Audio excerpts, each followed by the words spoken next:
1 KG টমেটোর দাম কত জানেন? বলুন তো, লবণ কত করে কিলো? নুন দিয়ে পান্তা ভাত খেয়েছেন?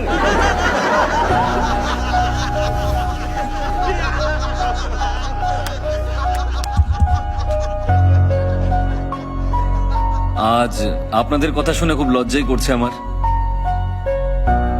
সত্যি কথা বলতে 1 কিলো টমেটোর দাম আমি জানি না। টমেটোর দাম জানে না, নেতা হতে এসেছেন? এই স্যারকে টমেটোটা চিনিয়ে দে না। স্যার, একবার এই টমেটোটা দেখে নিন। আরে এই ওই এই কি হচ্ছে?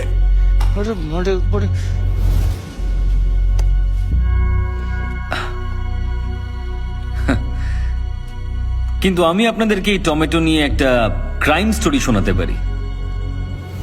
বিশ্বের মাত্র 7টা দেশে টমেটো চাষ হলেও সব দেশেই টমেটো সস খাওয়া হয়।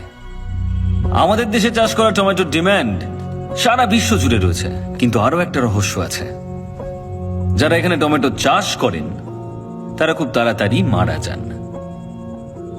কেন মারা যান? কারণ এখানে টমেটো যে পরিমাণে চাষ হয় আর তার যা দাম পাওয়া যায়, তার মধ্যে আকাশ পাতাল তফাৎ অন্যান্য দেশের তুলনায়। ধরুন এখানে এই টমেটো বিক্রি করে আর এই টমেটো বিক্রি করে একই দামে। প্রচুর চাহিদা থাকলেও আমি টমেটো কিনছি শুধু ওর কাছ থেকে, আর বাকি লোকজনদেরকে আমি বলছি যে ওর কাছ থেকে টমেটো কিনবেন না। আর টমেটো কতদিন ভালো থাকে? মাত্র 2 দিন।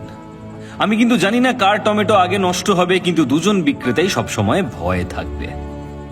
তখন আমি সেই সস কোম্পানিকে সমস্ত টমেটো বিক্রি করে দেব প্রচুর পরিমাণ লাভ রেখে, যেটা আমি কম দামে কিনেছিলাম। আমি শুধু এর কাছ থেকেই কম দামে কিনে নিলাম, আর অন্য টমেটো বিক্রেতার সমস্ত টমেটো নষ্ট হয়ে গেল। পৃথিবীর সমস্ত দেশে লোকজন টমেটো সস দিয়ে খাবার আনন্দ করে খান, কিন্তু আমার দেশের টমেটো বিক্রেতা না খেতে পেয়ে মারা যান।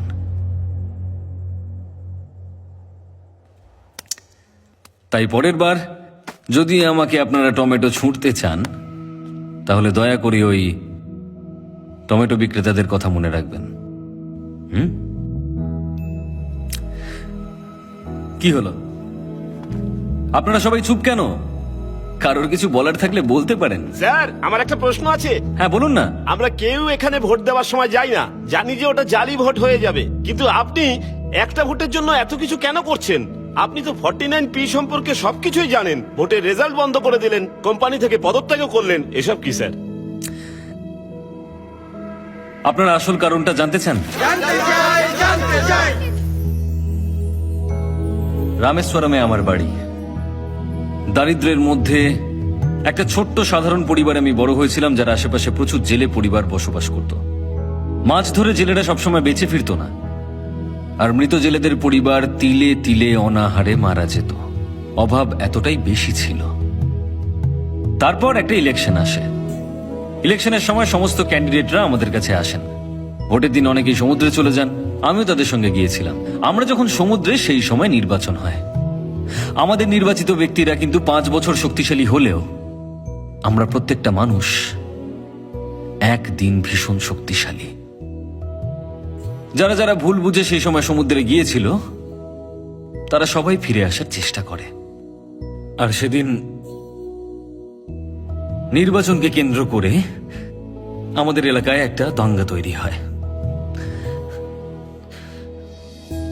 আর সেই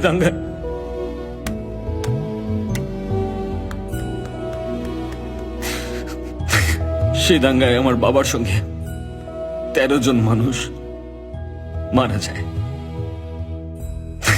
আর যারা মারা যায়নি তাদের সকলকে আহত করার চেষ্টা করা হয়েছিল, যাতে তারা উঠে দাঁড়াতে না পারে। আমার বাবা দাঙ্গার বিরুদ্ধে লড়েছিল, কিন্তু কেউ আমার বাবাকে বাঁচাতে আসেনি।